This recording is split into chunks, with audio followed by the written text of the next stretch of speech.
One of the greatest names in radio comedy was, of course, Fred Allen. The famous Benny Allen feud went on for years, though Fred and I were close friends. Fred had a sharp wit and a sense of satire that has never been surpassed. We exchanged many visits on radio, Fred to my show and I to his. His ability to ad-lib was phenomenal. And one night, after a particularly hilarious Fred Allen ad-lib, I returned this line, which has been quoted time and time again. You wouldn't have said that if my writers were here. Fred's famous Allen's Alley is as fresh today as it was then. The senator's home. I'll knock and see what happens.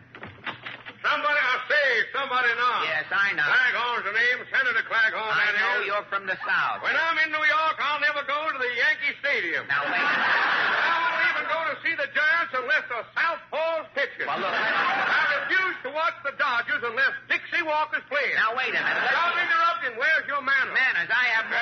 Try listening. You might learn something. Listen, all I'll ever learn... Your tongue's wagging like a blind dog's tail in a meat market.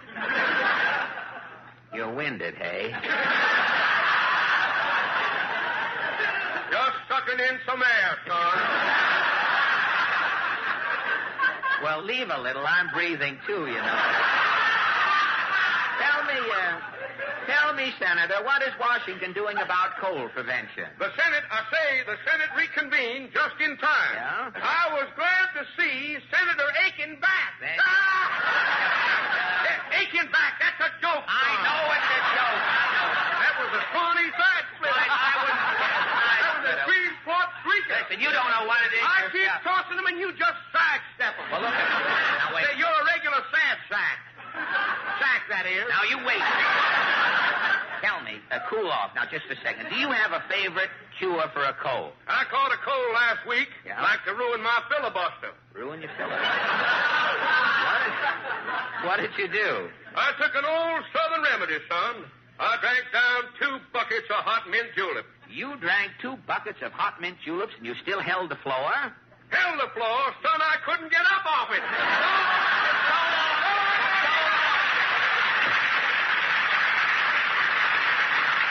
Well, I wonder how Titus Moody is doing this evening. Howdy, Bob. Say, Mr. Moody, you look a little tired. I know. I was up all night. Couldn't get a wink. You didn't sleep a wink? No, it wasn't that. Somebody stole my tiddly. Well, Mr. Moody, tell me, has this cold epidemic hit your farm? My wife had a nasty cold. Did you call the doctor? Yeah. Go down quack, give her sulfur and molasses. Put in too much sulfur. Well, how can you tell he gave her too much sulfur? When my wife sits in the dark, she glows. Well, are you doing anything about it? Why, Senator Claghorn, a foreigner next door, he sent me over a bucket of hot mint julep. For your wife? No, for me. Tonight I'm getting lit up to keep her company. So long, Doc. Looks as though Titus is going to get lit up on his weekend. Well, let's see what a knock here will start. No. Ah, Mrs. Nussbaum. You're expecting maybe Lula Bankhead. Tell me, Mrs. N, have you had any colds in your house? Mine husband Pierre is sick. Oh, really? They are maybe sending him to a clinic. The Meyer brothers. Oh, the Meyer. Well, didn't Pierre try any cold remedies? Every day is a new remedy. First he is bringing home fruit to drinking fruit juices. What kind? Oranges, grapefruits, tambourines. Well, how long did he drink the fruit juices? One day. Then Pierre is opening up the window and throwing out the fruit. Oh, he had another remedy? Vitamins from vegetables. Oh, good. He's bringing home carrots, stringler beans, and rutabagas. How long did he try vitamins? One day. One day again. Pierre is opening up the window and throwing out the vegetables. He had yet another remedy? Absolute rest. Oh. You're staying in bed. Uh-huh. I am bringing meals. I'm bringing pills. I'm bringing hot water bottles. Well, how long did this last? One day. And then? I am opening up the window and throwing out Pierre.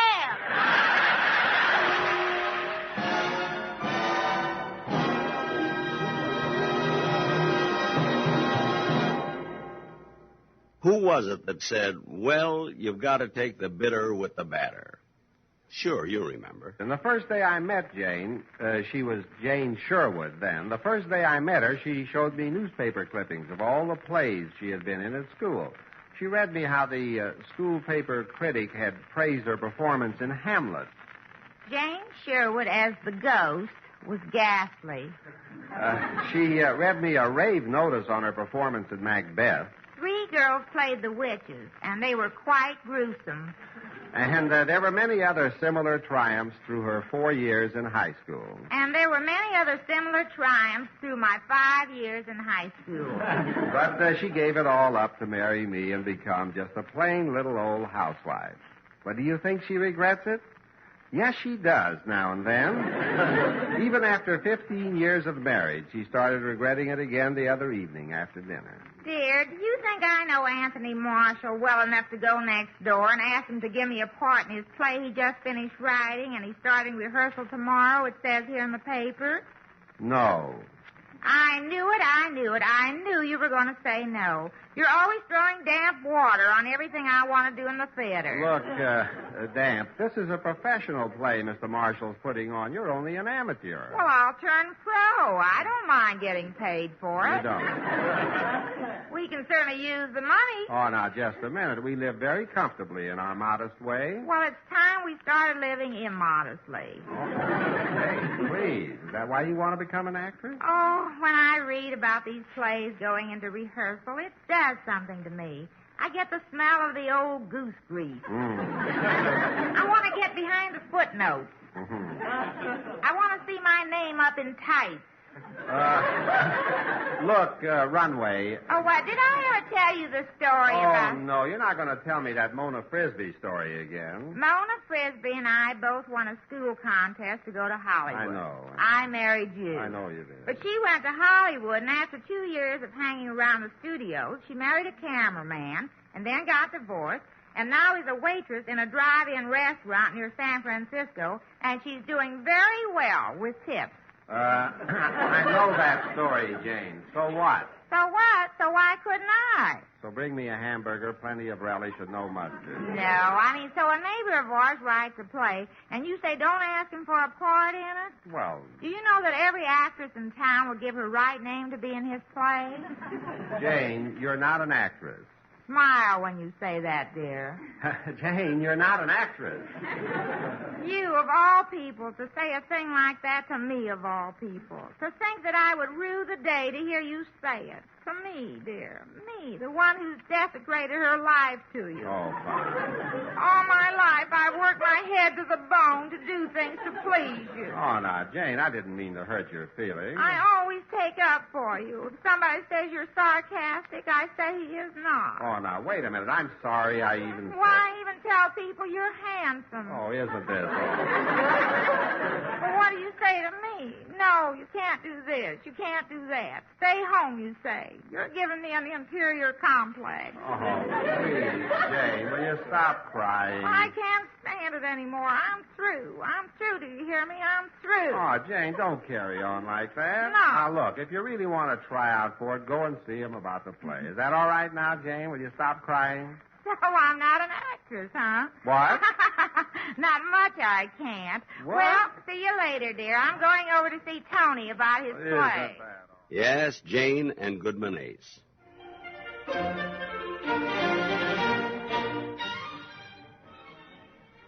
Goodman selected that excerpt for us as one he particularly treasures.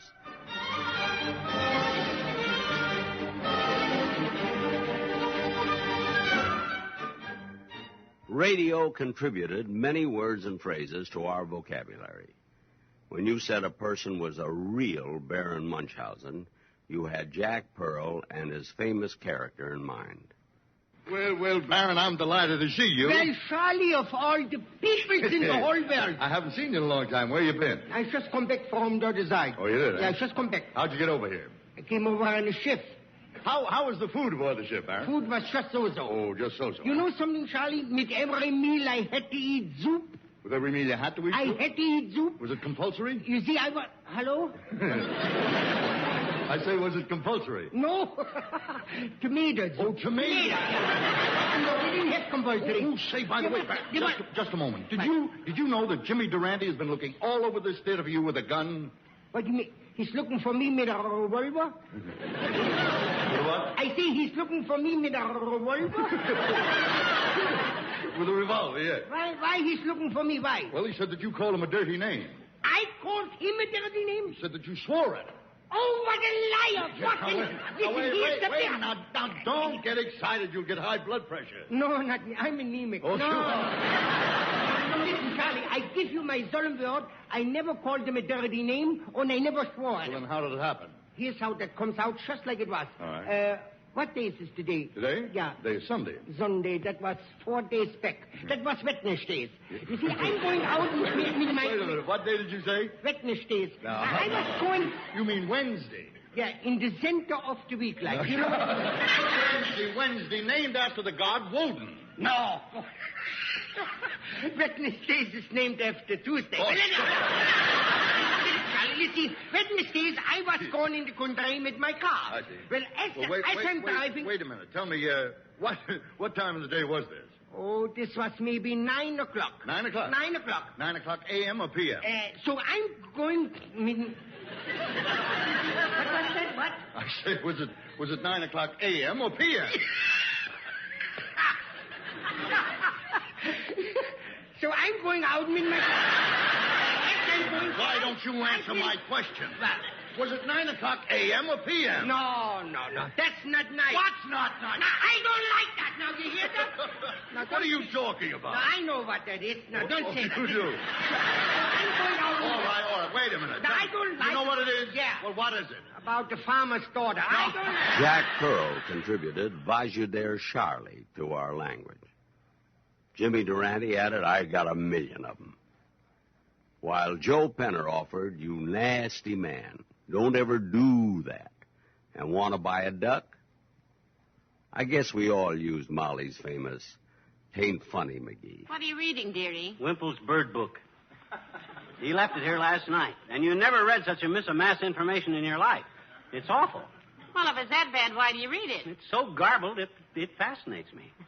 This book has got more wrong answers than a nervous housewife on Take It or Leave It. Look at the title, even. American Birds and Their Habits. They can't even spell habits, you see? Where? There. Oh, that word isn't habits, dearie. It's habitats.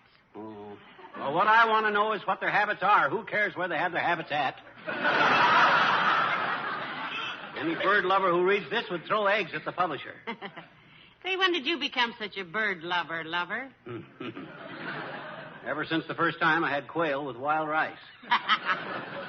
What particular statement in that book are you quarreling with? Well, listen to what it says about the feeding habitats of the pelican. All right. It says the pelican feeds occasionally on other things besides fish, but it definitely prefers marine life. Now, that is ridiculous. Why is it? There ain't a pelican living that could get in the Marines.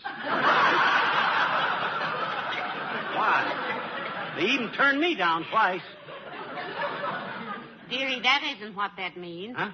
Besides, I think you're being too critical. After all, you're not much of an expert on bird life. Who ain't? You ain't. Huh? I mean, you aren't. The heck I aren't. Who was it worked his way through high school raising baby chicks and even invented a slot machine that would dispense them 2 for $1?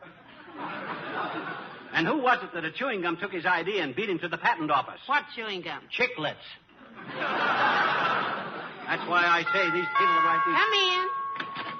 Oh, it's Wallace Wimple. Hi, Wimp. Hello, Mr. Wimple. Hello, folks. We were just reading your bird book, Mr. Wimple. Hope you don't mind. Oh, not at all, Mrs. McGee. I'm glad to know where I left it. I'm afraid I was rather upset when I left here last night.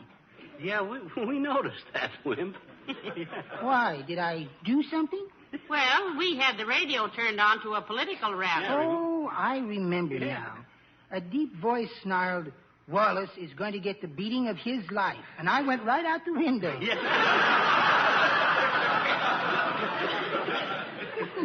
Silly me.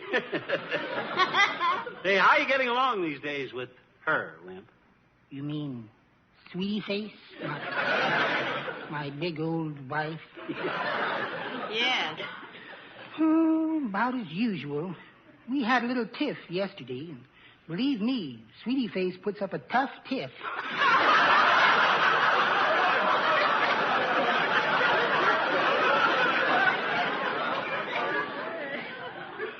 What was it about, Wimp? Oh, it was nothing, really. No?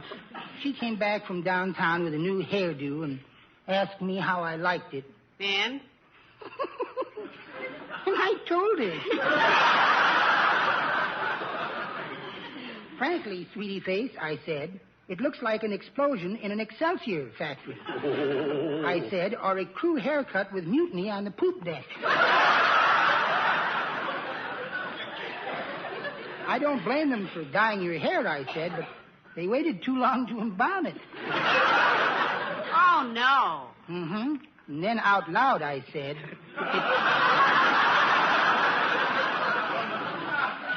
it looks simply beautiful, dear. Why, gosh, how could she object to that? Oh, she knows me so well. She ignored the compliments on my lips and tried to slap the expression off my face. When I ducked, she... Oh, speaking of ducks, did you enjoy reading my bird book? Yeah. No. What? Confidentially, Wimp, this book is fuller of tripe than the inside of a cow. Oh, I beg your pardon, Mr. McGee. This is the finest bird book there is. This is the authority on birds. It tells about the dodo bird disappearing, the migratory habits of the snow goose, how the passenger pigeon became extinct. Wait a minute. What was that again? You mean about the passenger pigeon? Yeah, that. Well, it says on page 49, and I quote, The passenger pigeon, which once swarmed over the North American continent by the millions, has become completely extinct. The last known passenger pigeon died in the Cincinnati Zoo in 1914. Exactly. That's just what I mean. That is a falsehood. What do you mean, McGee? I mean, I saw a passenger pigeon today. I've seen one every day for weeks. Oh, my goodness, Mr. McGee, if what you say is true... And it is. If you actually saw a real live passenger pigeon, why, any zoo in the country would pay thousands for one. You mean thousands of money? Thousands of dollars for one pigeon, Mr. Wimple? Are you sure it was a passenger pigeon, McGee? Why, sure I'm sure it was a passenger pigeon. Hey, if they're worth that kind of dough, I could trap that thing and sell it for... Oh, my gosh. Where's my hammer? Where's my tools? I got to make a trap. Where's my screwdriver? I don't know, Mr. McGee. I'm just a guest here. Oh, I know. I left it right here in the hall closet. No, don't open that door, McGee. Oh.